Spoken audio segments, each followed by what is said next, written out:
préfère considérer le plus longtemps possible la surface verte et grise, sillonnée de blancheurs instantanées, dans l'idée d'en extraire une ligne mélodique, un rythme, un leitmotiv, pourquoi pas.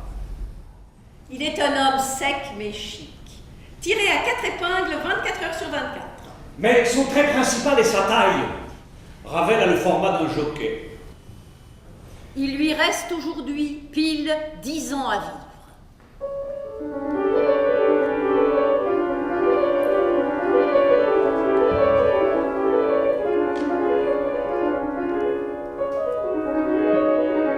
Ravel fume toujours trop, s'ennuie toujours autant, dort toujours aussi mal. Il ne sait plus lire une partition ni la déchiffrer au piano. On ne peut pas s'endormir en surveillant le sommeil.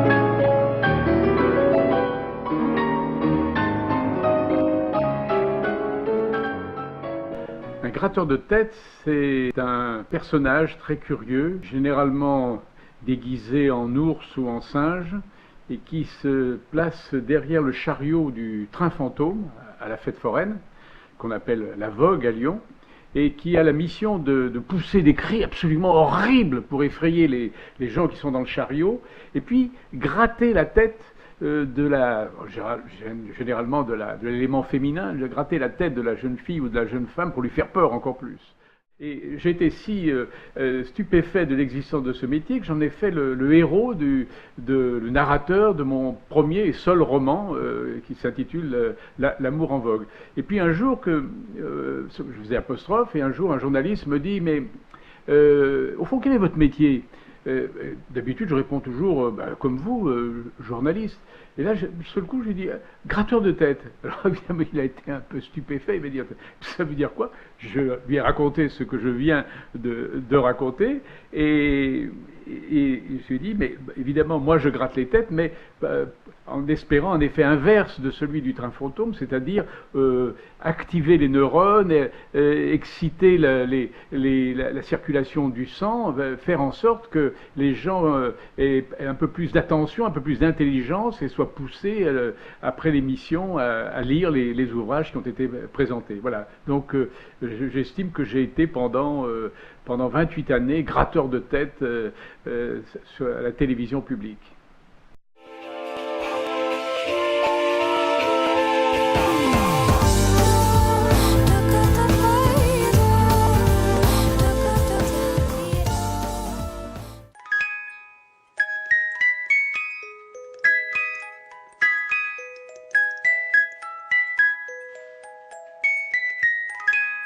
Le Prisquet du Poitou-Charentes, range du Goulou ou du Morvan, le pont de Sainte-Brèche de la Brie, le pas du Loup du Limousin, ouh,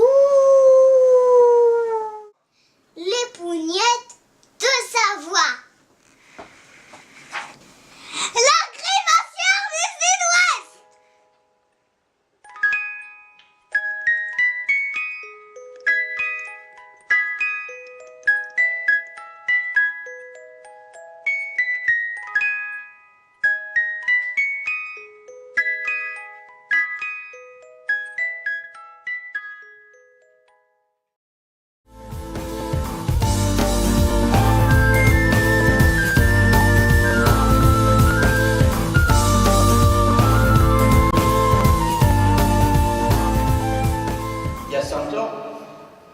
Naquit dans un petit village d'Ukraine un petit garçon qui s'appelait Sergei Prokofiev.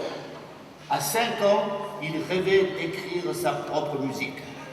Sa maman lui a appris le solfège, le piano, et à 7 ans, il composait ses premiers morceaux. À 13 ans, il est entré au conservatoire de musique de Saint-Pétersbourg. Tu te rends compte? Pour passer l'examen d'entrée, il est arrivé devant le jury avec toutes ses partitions. 4 opéras, 2 concertos, 1 symphonie. Il n'était même pas intimidé. T'as appris tes leçons par cœur, grand-père? Oh, pas du tout, non, pas du tout.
Regardez, mais ne touchez pas.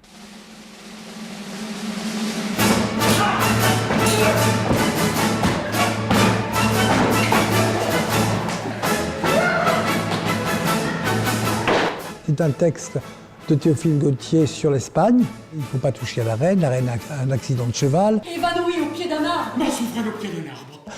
Il y a quelqu'un, on ne sait pas qui l'a sauvé. C'est lui.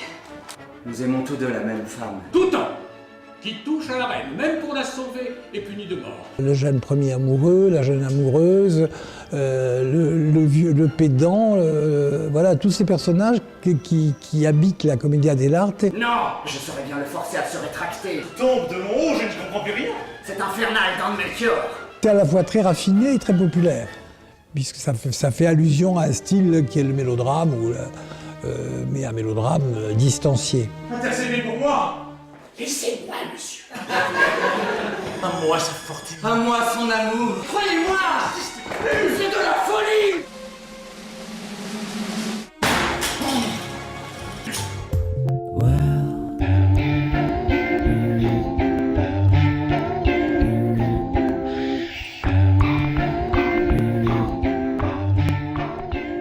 En restant célibataire, un homme devient une tentation publique de tous les instants. Bonjour, cher Algernon. J'espère que tu mènes une existence honnête. Je mène une existence délicieuse, ma tante. Ce n'est pas la même chose. À dire vrai, c'est très souvent le contraire. Pourquoi faudrait-il qu'il y ait une loi pour les hommes et une autre pour les femmes? Monsieur Ward, relevez-vous de cette humiliante posture pour gâcher le décor. Dès qu'ils négligent leur ménage, les hommes ont tendance à s'efféminer. Je trouve ça dangereux. C'est vrai, ça les rend tellement séduisants. Vos parents sont toujours en vie? J'ai perdu mes 2 parents. Les deux? Ce n'est plus du deuil, c'est de l'étourderie. C'est déchirant de se séparer de quelqu'un qu'on vient de rencontrer. L'absence des vieux amis, on s'en remet toujours. Mais oui, je suis bien votre cousine. Et vous, à en juger par votre carte, vous êtes le frère de mon oncle Jack, mon cousin Ernest, mon vilain cousin. L'ignorance est un fruit exotique délicat, touchez-y, il se gâte. Heureusement qu'en Angleterre, au moins, l'éducation ne produit aucun effet. Gwendoline, qu'est-ce que ça signifie? Juste que je vais me marier avec Monsieur Warding, maman. Toutes les filles finissent comme leur mère. C'est la tragédie des femmes. Aucun garçon ne finit comme la sienne. C'est la tragédie des hommes.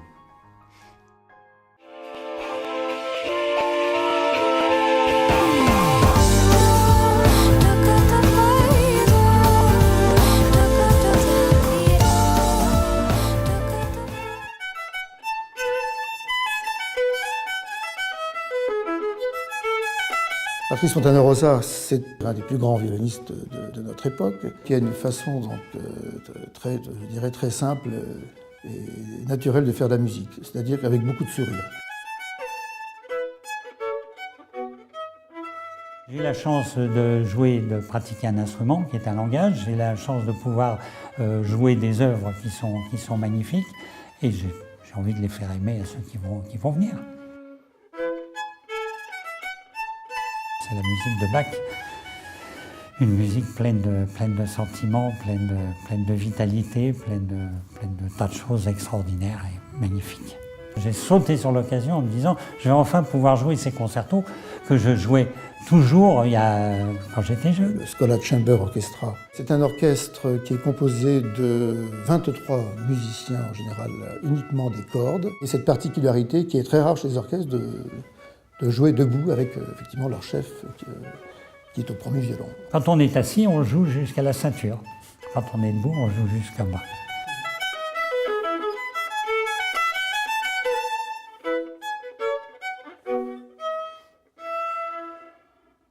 On dit fréquemment que certains soirs, le public a du génie. C'est Rubinstein qui disait ça. Simplement parce que quand le public est là, nous sommes transcendés. Donc je compte sur vous le 18 janvier 2014 pour nous transcender et pour faire que cette soirée soit un moment inouï.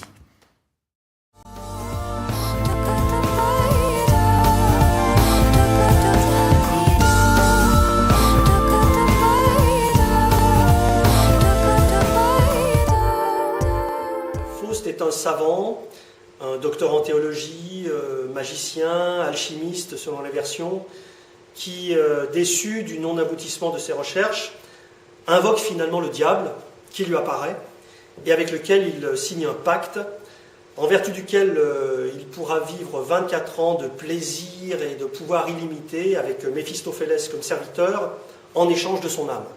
De multiples versions de ce mythe ont été écrites depuis le XVIe siècle et Faust et Usage de Faust est un peu une synthèse de ces versions, notamment celle de Christopher Marlowe et celle de Gounod, l'opéra de Gounod. C'est un peu la raison pour laquelle je suis à côté d'un harmonium, puisqu'un musicien accompagnera ce spectacle en direct. Et ces versions nous ont permis de proposer notre propre interprétation du pacte et notre propre vision réactualisée de l'enfer. Puisque, comme le dit Méphistophélès, l'enfer n'est pas ailleurs, l'enfer est ici et je ne l'ai pas quitté. Le spectacle est en train d'être construit, les décors, les marionnettes sont en train d'être démoulées. Le spectacle sera fin prêt pour le 25 janvier, date de la représentation à Fontainebleau, à laquelle je convie le public.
Les notes, c'est une idée que j'ai eue maintenant il y a quelques années.